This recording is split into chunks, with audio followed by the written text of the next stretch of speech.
ఏ వ్యాపారం చేయాలి? ఎలా చేయాలి? ఎప్పుడూ కూడా వ్యాపారం విషయంలో ప్రజలకి ఏ అవసరమైతే ఎక్కువగా వాళ్ళు కోరుకుంటున్నారో, ఆ అవసరాన్నే మనం క్యాష్ చేసుకోవడానికి చూడాలి. ఉదాహరణకి ప్రజలకి ఎప్పుడూ కూడా అవసరం ఉండేవి తిండి, బట్ట, ఇల్లు. ఈ మూడింటిని ఉద్దేశించుకొని ఏ వ్యాపారం చేసినా కూడా అది ఎవర్ గ్రీన్. ఎప్పటికీ కూడా ఫెయిల్ అవ్వని బిజినెసెస్ అవి. తక్కువ పెట్టుబడితోని ఇప్పటికిప్పుడే స్టార్ట్ చేయగల బిజినెస్ ఏంటి? ఎప్పుడైనా సరే తక్కువ పెట్టుబడితో స్టార్ట్ చేయగల బిజినెస్ ఏంటి అంటే సర్వీస్ చేయడం. మనం జనాలకి ఏదైనా సర్వీస్ చేసి ఆ సర్వీస్‌కి తగ్గ డబ్బులు తీసుకోవడం. దీనికి ఎక్కువ పెట్టుబడి అవసరం లేదు. మన దగ్గర కొంచెం కష్టపడే గుణం ఉంటే సరిపోతుంది. మరి సర్వీస్ చేసే బిజినెస్‌లంటే ఏంటి? ఉదాహరణకి టైలరింగ్. లేడీస్ కోసం చెప్తున్నాను. బ్యూటీషియన్. ఇవన్నీ కూడా సర్వీస్ చేసి ఎక్కువ డబ్బుల్ని తీసుకునే బిజినెసెస్. ఇందులో కష్టం ఎక్కువగా ఉంటుంది. పెట్టుబడి తక్కువగా ఉంటుంది. ఈ రోజుల్లో జనాలందరికీ ఇన్‌స్టాంట్ రిజల్ట్స్ కావాలి. వాళ్ళ టైం సేవ్ చేయగలిగే సర్వీస్ మీరు ఏదైనా ఇవ్వగలిగితే జనాలు అస్సలు మీ బిజినెస్‌ని కాదనరు. మీ బిజినెస్ ఇంకా ఎప్పటికీ ఫెయిల్ అవ్వదు. బ్యూటీ సర్వీస్ చేయడం అనేది ఒక బంగారం లాంటి బిజినెస్ ఐడియా. ఇందులోని మనకి బ్యూటీషియన్ మీద అవగాహన ఎక్కువగా ఉండాలే గానీ సంపాదించుకోవడానికి డబ్బులే డబ్బులు. కానీ ఇలాంటి ఈజీగా డబ్బులు సంపాదించుకునే బిజినెస్‌లో కూడా నష్టాలను చవి చూసిన వాళ్ళున్నారు. వాళ్ళ గురించి ఇప్పుడు మాట్లాడుకుందాం. మీకు ఇంకొంచెం బిజినెస్ గురించి డీటెయిల్‌గా ఎక్స్‌ప్లెయిన్ చేస్తే బాగా అర్థమవుతుందని. సరే, మా ఫ్రెండ్స్ ఇద్దరున్నారు. ఒక అమ్మాయి బ్యూటీ సర్వీస్‌ని బిజినెస్‌గా ఎంచుకుంది. అంటే ఏ కస్టమర్‌కైనా ఫేషియల్ కావాలన్నా, ఇంకా ఇతర ఏమైనా వ్యాక్సిన్ సర్వీసెస్ కావాలన్నా, బ్యూటీ సర్వీసెస్ ఏమైనా సరే వాళ్ళ ఇంటి దగ్గరికే వెళ్ళి బ్యూటీ సర్వీస్‌ని ఇచ్చి తిను అమౌంట్‌ని కలెక్ట్ చేసుకొని వచ్చేది. ఇది తిన బిజినెస్. ఈ అమ్మాయి తన బిజినెస్‌ని మాటల ద్వారా ప్రమోట్ చేసుకుంటుంది. ఫేస్ టు ఫేస్ కమ్యూనికేషన్ ద్వారా ప్రమోట్ చేసుకుంటుంది. విజిటింగ్ కార్డ్స్‌ని, పాంప్లెట్స్‌ని అందరికీ పంచడం ద్వారా ప్రమోట్ చేసుకుంటుంది. అలాగే మా ఫ్రెండ్ ఇంకో అమ్మాయి ఉంది. తను కూడా బ్యూటీ సర్వీస్‌ని బిజినెస్‌గా ఎంచుకుంది. కానీ తను చేసిన తప్పేంటి అంటే బిజినెస్ లోన్ తీసుకుంది. బిజినెస్ లోన్ తీసుకొని పెద్ద బ్యూటీ పార్లర్ ఓపెన్ చేసింది. Spa and beauty services. ఆ పార్లర్‌లో మొత్తం తనకి బిజినెస్ స్టార్ట్ చేయడానికి 19 lakhs అయింది పెట్టుబడి. బ్యూటీ సర్వీస్‌ని డోర్ టు డోర్ సర్వీస్ కింద చేసే మా ఫ్రెండ్ నెలకి 30,000 సంపాదించిందనుకుందాం. అలాగే 19 లక్షలు బిజినెస్ లోన్ తీసుకున్న డబ్బుల్ని బ్యూటీ పార్లర్ మీద ఇన్వెస్ట్ చేసిన అమ్మాయి కూడా నెలకి 30,000 సంపాదించిందనుకుందాం. ఈ డోర్ సర్వీస్ చేసిన అమ్మాయి సంపాదించిన 30,000 కూడా ఆ అమ్మాయి ప్రాఫిట్ చాలా మిగులుతుంది. మళ్ళీ ప్రొడక్ట్స్ కొనడానికి డబ్బులు పోను. అదే పార్లర్ రన్ చేసిన అమ్మాయికి ఈ 30,000 ఎటూ సరిపోవు. ఆ లోన్ తీర్చడానికే మొత్తం డబ్బులన్నీ పెట్టాల్సొస్తుంది. దీనికి ప్రాఫిట్ ఏమీ మిగలట్లేదు. ఇంత ఈజీగా డబ్బులొచ్చిన బిజినెస్‌లో కూడా ఒకళ్ళు సక్సెస్ అవ్వడానికి, ఇంకొకళ్ళు ఫెయిల్ అవ్వడానికి కారణం ఏంటంటే వాళ్ళు బిజినెస్ చేయడానికి ఎంచుకున్న మెథడ్స్. మనం ఎప్పుడూ ఒక బిజినెస్‌ని అతి తక్కువ ఖర్చుతోనే ఎలా మొదలుపెట్టాలి, దాంట్లో ఎక్కువ లాభాలని ఎలా సంపాదించాలి అని ఆలోచించాలి. దీనికోసం సర్వీస్ చేయడం అనేది బిజినెస్ కింద తీసుకోవడం ఒక బెస్ట్ ఐడియా. ఇంతకు మించి బిజినెస్ చేయడానికి బెస్ట్ ఎగ్జాంపుల్ లేనే లేదని చెప్తాను నేనైతే. సర్వీస్ చేయడాన్ని బిజినెస్‌గా ఎంచుకున్నప్పుడు మన సర్వీస్ అందరికీ నచ్చాలని రూల్ ఏమీ లేదు. మన సర్వీస్‌ని కొందరే ఇష్టపడతారు. ఇంకొందరికి మన సర్వీస్ అస్సలు నచ్చకపోవచ్చు. అలా అని అందరూ ఇచ్చిన ఇన్‌స్ట్రక్షన్స్ అన్నీ ఫాలో అవుతూ సర్వీస్ ఇవ్వడం అనేది కుదరదు. ఒకళ్ళకి ఒకలా సర్వీస్ నచ్చుతుంది. ఇంకొకరికి ఇంకొకలా సర్వీస్ నచ్చుతుంది. సో, ఇలాంటప్పుడు మనం ఏం చేయాలంటే ఎవరికైతే మన సర్వీస్ నచ్చుతుందో, ఏ జనాలైతే మన బిజినెస్ సర్వీస్‌ని ఇష్టపడుతున్నారో వాళ్ళకి నచ్చిన విధంగా మన బిజినెస్‌ని ఇంప్రూవ్ చేసుకుంటూ వెళ్ళాలి. నచ్చిన వాళ్ళు ఇచ్చిన ఇన్‌స్ట్రక్షన్స్ అన్నింటిని కూడా పట్టించుకుంటే డిస్గస్టింగ్స్ ఎక్కువైపోయి బిజినెస్‌లో డిస్టర్బెన్సెస్ ఎక్కువ క్రియేట్ అయిపోతాయి. అదేంటి బిజినెస్‌లో ఎప్పుడూ కూడా ఫీడ్‌బ్యాక్ తీసుకొని మన బిజినెస్‌ని ఇంప్రూవ్ చేసుకుంటూ వెళ్ళాలి కదా! ఫీడ్‌బ్యాక్ తీసుకోకపోతే ఎలాగా అంటారా? మీకు అర్థమయ్యేలా చెప్తాను. నాకు తెలిసిన మా ఏరియాలో ఒక అమ్మాయి పచ్చళ్ళ వ్యాపారం చేస్తుంది. తన పచ్చళ్ళు బాగా స్పైసీగా ఉండడం వల్ల నార్త్ ఇండియన్స్ అందరూ ఎక్కువ అట్రాక్ట్ అయ్యి ఆ టేస్ట్ని ఇష్టపడి చాలామంది కొనుక్కుంటున్నారు. ఈ మధ్య సౌత్ ఇండియన్స్ కూడా అక్కడికి వచ్చి తన పచ్చళ్ళని కొనుక్కోవడం స్టార్ట్ చేశారు. వాళ్ళకు కూడా తన పచ్చళ్ళ టేస్ట్ చాలా నచ్చింది. కానీ వాళ్ళు ఏమన్నారంటే, వాళ్ళు ఇచ్చిన ఫీడ్బ్యాక్ ఏంటి అంటే, పచ్చళ్ళలో కొంచెం కారం ఎక్కువగా ఉంది, ఆ స్పైసీనెస్ తగ్గిస్తే మేము కూడా పచ్చళ్ళని కొనుక్కుంటాము అన్నారు. తినేం ఏం చేసింది, నార్త్ వాళ్ళతో పాటు సౌత్ వాళ్ళని కూడా అట్రాక్ట్ చేయొచ్చు, సేల్స్ని పెంచుకోవచ్చు అని పచ్చళ్ళలో స్పైసీనెస్ని తగ్గించింది. అప్పటి నుంచి నార్త్ ఇండియన్స్ ఎవరికి కూడా పచ్చళ్ళు నచ్చట్లేదు, అందరూ కొనడం మానేశారు. మొత్తానికి తన వ్యాపారం దివాలా తీసింది. అందుకే నేను చెప్పేది ఏంటి అంటే, వ్యాపారానికి ఫీడ్బ్యాక్ చాలా అవసరం. అది మన వ్యాపారాన్ని ఎవరైతే ఇష్టపడుతున్నారో, మన సర్వీసెస్ని ఏ కస్టమర్స్ అయితే లైక్ చేస్తున్నారో వాళ్ళు ఇచ్చిన ఫీడ్బ్యాక్ని మాత్రమే తీసుకొని మన వ్యాపారాన్ని ఇంకా ఇంప్రూవ్మెంట్ చేసుకోవాలి. అలా కాకుండా మన సర్వీసెస్ ఎవరికైతే నచ్చట్లేదో వాళ్ళు చేసే మార్పులన్నింటినీ కూడా మనం నెత్తినేసుకొని మన బిజినెస్లో లేనిపోని చేంజెస్ క్రియేట్ చేసామనుకోండి, ఖచ్చితంగా మన వ్యాపారం దివాలా తీస్తుంది. ఫీడ్బ్యాక్ కంపల్సరీయే, కానీ 100% ఫీడ్బ్యాక్ మాత్రమే కంపల్సరీ కాదు. మరైతే బిజినెస్ని ఏ ప్లేస్లో స్టార్ట్ చేస్తే ఎక్కువ లాభాలు వస్తాయి?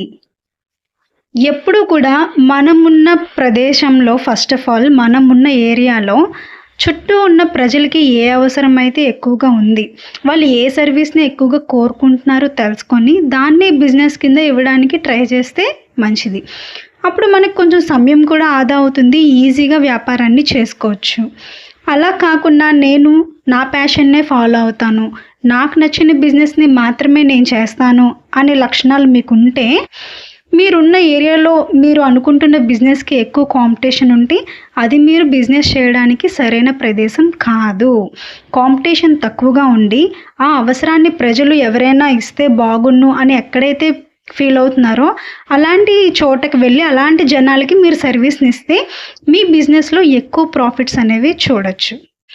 ప్రజలకి పలానా సర్వీస్ నీడ్ ఉంది అన్న ప్రదేశంలో మాత్రమే మనం బిజినెస్ స్టార్ట్ చేస్తే మనకి ఎక్కువ లాభాలు వస్తాయి. బిజినెస్లో ఫస్ట్ గుర్తుంచుకోవాల్సింది ఇది. ఏదో హైవే రోడ్లోనో లేదంటే మెయిన్ పాయింట్ రోడ్లోనో ఒక షాప్ దొరికింది కదా అని చెప్పి గబగబా దాన్ని బుక్ చేసేసి మన డబ్బులన్నీ బిజినెస్లో ఇన్వెస్ట్ చేసి బిజినెస్ని స్టార్ట్ చేయడం కరెక్ట్ కాదు. ఇప్పటికీ మీరు ఇదే పద్ధతిని ఫాలో అవుతూ ఉంటే కనీసం ఇప్పటికైనా మీ బిజినెస్ మెథడ్స్ని చేంజ్ చేసుకోవడానికి ట్రై చేయండి. ఓకేనా? ప్రజలకి ఆ నీడ్ ఉండాలి. మనం ఏ సర్వీస్ అయితే ఇస్తున్నామో ఆ సర్వీస్ నీడ్ ఏ ప్లేస్లో ప్రజలకైతే ఉందో ఆ చోటుకి మనం వెళ్ళి బిజినెస్ని ఎప్పుడు కూడా చేయాలి, లాభాలు పొందాలి.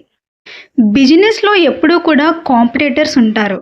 మనం చేసే బిజినెస్ని ఇంకొకరు కూడా చేస్తూ మనకన్నా ఎక్కువ ప్రాఫిట్స్ని వాళ్ళు గ్రాబ్ చేస్తున్నారు అనుకోండి, మనకంటే ఎక్కువగా పీపుల్ని వాళ్ళే అట్రాక్ట్ చేస్తున్నారు అనుకోండి, వాళ్ళని చూసి మనం భయపడిపోయి బిజినెస్ని క్లోజ్ చేసుకోవాల్సిన అవసరం లేదు. అలాంటి సందర్భాల్లో మనం ఏం చేయాలంటే, ఎవరికైతే పీపుల్స్ ఎక్కువగా అట్రాక్ట్ అవుతున్నారో, ఎవరికైతే ఎక్కువ ప్రాఫిట్స్ వస్తున్నాయో వాళ్ళకి ఎక్కువ వర్క్ హెల్ప్ చేసే వాళ్ళు కావాలి. సో వాళ్ళది అదే బిజినెస్, మనది అదే బిజినెస్ అయినప్పుడు మనం వాళ్ళతో టైఅప్ అవ్వాలి. టైఅప్ అయ్యి మన సర్వీసెస్ని వాళ్ళకి అందిస్తూ వాళ్ళ దగ్గర నుంచి మనకి రావాల్సిన ప్రాఫిట్ని తీసుకోవాలి. మా వీధిలో ఎవరో చీరల వ్యాపారం చేసి బాగా సక్సెస్ అయ్యారు, ఎక్కువ డబ్బులు సంపాదించారు. సో నేను కూడా వెంటనే అదే బిజినెస్ స్టార్ట్ చేస్తాను. బిజినెస్లో ఎప్పుడూ ఇలాంటి తొందరపాటే ఉండకూడదు. వాళ్ళకి చీరలు సేల్ చేసే బిజినెస్లో ఎంతో కొంత మినిమం అనుభవం ఉంది కాబట్టి వాళ్ళ బిజినెస్ చేసి సక్సెస్ అయ్యారు. మీరు సర్వీస్ చేసే బిజినెస్ అయినా కావచ్చు, సేల్స్ని మాత్రమే డిపెండ్ అయ్యి చేసే బిజినెస్ అయినా కావచ్చు, ఏదైనా సరే మీకు ఆ బిజినెస్లో కొంచెమైనా అనుభవం ఉండాలి. ఖచ్చితంగా మీరు ఎక్స్పీరియన్స్ అయి ఉండాలి. ఒకవేళ మీరు ఖచ్చితంగా చీరలు సేల్స్ చేసే బిజినెస్సే నేను స్టార్ట్ చేద్దాం అనుకుంటున్నాను అని మెంటల్గా ఫిక్స్ అయిపోతే ఫస్ట్ ఒక చీరలు అమ్మే షాప్లోకి వెళ్ళి మీరు వర్కర్గా జాయిన్ అవ్వాలి. జాయిన్ అవ్వి వాళ్ళ బిజినెస్ మెథడ్స్ అన్నిటినీ కూడా తెలుసుకోవాలి. వాళ్ళు ఎలా సేల్ చేస్తున్నారు, కస్టమర్స్ని ఎలా అట్రాక్ట్ చేస్తున్నారు, లాస్ వస్తే ఏం చేస్తారు, మిగిలిపోయిన స్టాక్ని వాళ్ళు మళ్ళీ ఏ విధంగా రీసైక్లింగ్ చేస్తున్నారు, ఇలాంటి మెథడ్స్ అన్నిటినీ తెలుసుకోవాలి. అప్పుడే మీరు కూడా ప్రాఫిట్స్ రాకపోయినా లాస్ అనేది లేకుండా బిజినెస్ని రన్ చేయగలుగుతారు. మినిమం ఎక్స్పీరియన్స్ కూడా లేకుండా ఏ బిజినెస్ పెడితే ఆ బిజినెస్ స్టార్ట్ చేసి మీ దగ్గర ఉన్న డబ్బులన్నింటినీ లాస్ అయిపోయి ఇంకా మీరు అప్పుల పాలు అయిపోకండి. ప్రతి ఒక్కరు కూడా ఈజీగా అప్పులు అయిపోవడానికి కారణం ఇదే. వాళ్ళు ఏదో చేశారు, మనం కూడా అదే చేస్తే మనం కూడా సక్సెస్ వచ్చేస్తుంది అనుకోవడం లేదు.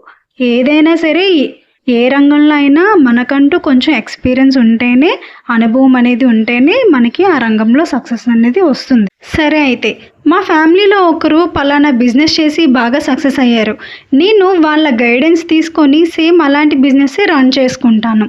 వాళ్ళు ఎలాగో నాకు నష్టాలు రాకుండా గైడెన్స్ ఇస్తూ ఉంటారు కదా. ఇది కూడా 100% తప్పు. ఎందుకంటే మనం ఏ విషయంలోనూ ఎవరి మీద డిపెండ్ అవ్వకూడదు. బిజినెస్ విషయంలో అసలే డిపెండ్ అవ్వకూడదు. ఎందుకంటే ఈ రోజుల్లో మనుషులు ఏ సమయంలో ఎలా మరుపుతారో చెప్పలేము. అప్పటి వరకు మీకు గైడెన్స్ ఇచ్చిన వాళ్ళు సడన్గా గైడెన్స్ ఇవ్వడం అనేది ఆపేస్తే ఆ బిజినెస్లో నష్టాలు అనేవి వస్తే మీరు ఎలా ఫేస్ చేస్తారు? అందుకనే మీకంటూ స్వయం అనుభవం ఉన్నప్పుడే ఏ బిజినెస్ అయినా స్టార్ట్ చేయాలి. ఎవరి మీద డిపెండ్ అవ్వద్దు. నా దగ్గర ఒక మంచి బిజినెస్ ఐడియా ఉంది. అలాగే నా దగ్గర పెట్టుబడికి ఒక 1,00,000 రూపాయలు ఉన్నాయి. సో నేను ఈ 1,00,000 రూపాయలని పెట్టుబడిగా పెట్టి నా ఐడియాని బిజినెస్ చేసి నేను బాగా డబ్బులు సంపాదిస్తాను. ఇది కూడా చాలా వరకు తప్పే అనే నేను అంటాను. ఎందుకంటే మన దగ్గర ఉన్న డబ్బులు మొత్తం తీసుకెళ్ళి బిజినెస్లో పెట్టేసి మనం జీరో అయిపోకూడదు. ఫస్ట్ మీకు బిజినెస్ స్టార్ట్ చేయాలన్న ఆలోచన ఉన్నప్పుడు దానిలో అనుభవం సంపాదించుకోవడం కోసం ఎలాగో ఒక దగ్గర వర్కర్ కింద జాయిన్ అవుతారు కదా. ఫస్ట్ శాలరీతో గెట్ ఇన్ అవుతూ ఆ శాలరీలో వచ్చిన కొంత డబ్బుని బిజినెస్ కోసం సేవ్ చేస్తూ మీరు ఓపిక్గా ఉండాలి. మిమ్మల్ని మీరు ఈ విషయంలో కొంచెం కంట్రోల్ చేసుకోవాలి. మీ దగ్గర ఉన్న డబ్బు మొత్తాన్ని పెట్టుబడిగా పెట్టేసి బిజినెస్ చేశారనుకోండి, మీకు ఎంత అనుభవం ఉన్నప్పటికీ పరిస్థితుల్లో వచ్చే మార్పుల వల్ల కావచ్చు, ట్రెండింగ్లు అని చెప్పి ఇప్పుడు చాలా కొత్త మోడల్స్ అనేవి దిగుతున్నాయి. ప్రతి రంగంలో కూడా ఎప్పటికప్పుడు చేంజెస్ అయిపోతూ వస్తున్నాయి బిజినెస్లో. ఆ చేంజెస్కి తగ్గట్టుగా అనుభవం ఉన్న వాళ్ళు అనుకోండి వెంటనే బిజినెస్ని హ్యాండిల్ చేయగలుగుతారు. అదే కొత్త వాళ్ళు అయితే ఎలా హ్యాండిల్ చేస్తారు? చేయలేరు. ఉన్న డబ్బులన్నీ బిజినెస్లో పెట్టేస్తారు. మళ్ళీ కొత్త స్టాక్ వేయించుకోవడానికి వాళ్ళ దగ్గర డబ్బులు ఉండవు. సో అప్పుడు కూడా మీరు నష్టపోయే అవకాశం ఉంది. కాబట్టి ఎప్పుడు కూడా బిజినెస్ కోసం ఫస్ట్ సేవింగ్స్ స్టార్ట్ చేయండి. ఉన్న డబ్బును మొత్తం బిజినెస్లో పెట్టి నష్టపోకండి. అలాగే చాలామంది అంటూ ఉంటారు, మనం ఒక బిజినెస్ స్టార్ట్ చేసాము అంటే ఆ బిజినెస్ మీద 6 నెలల వరకు లాభాలు రాకపోయినా కూడా హ్యాండిల్ చేసే బ్యాక్గ్రౌండ్ మనకు ఉండాలి అని. ఎందుకు అలా అనుకోవడం? మన బిజినెస్ స్టార్ట్ చేస్తే 6 మంత్స్ వరకు ప్రాఫిట్ రావా? అలాంటి ఆలోచనతో బిజినెస్ ఎలా స్టార్ట్ చేస్తారు మీరు? నేనైతే ఏమంటానంటే బిజినెస్లో ప్రాఫిట్ లేకపోయినా పర్వాలేదు, కానీ లాస్ అనే మాటే అసలు రావద్దు. లాస్ ఒక్క రూపాయి కూడా బిజినెస్లో రావడానికి వీల్లేదు. అలా అయినా సరే మనం బిజినెస్ని హ్యాండిల్ చేయగలగాలి. అప్పుడే బిజినెస్ని స్టార్ట్ చేయాలి. నేను కొత్తగా బిజినెస్ స్టార్ట్ చేశాను కాబట్టి నేను ఆఫర్స్ ఎక్కువ పెడతాను.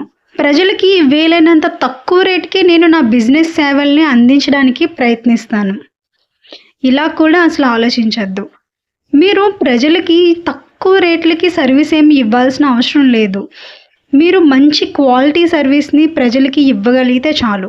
మీ బిజినెస్ని ఎప్పుడు కూడా మంచి క్వాలిటీగా మెయింటైన్ చేసి మీకు నచ్చినంత అమౌంట్ని మీరు డిమాండ్ చేయండి.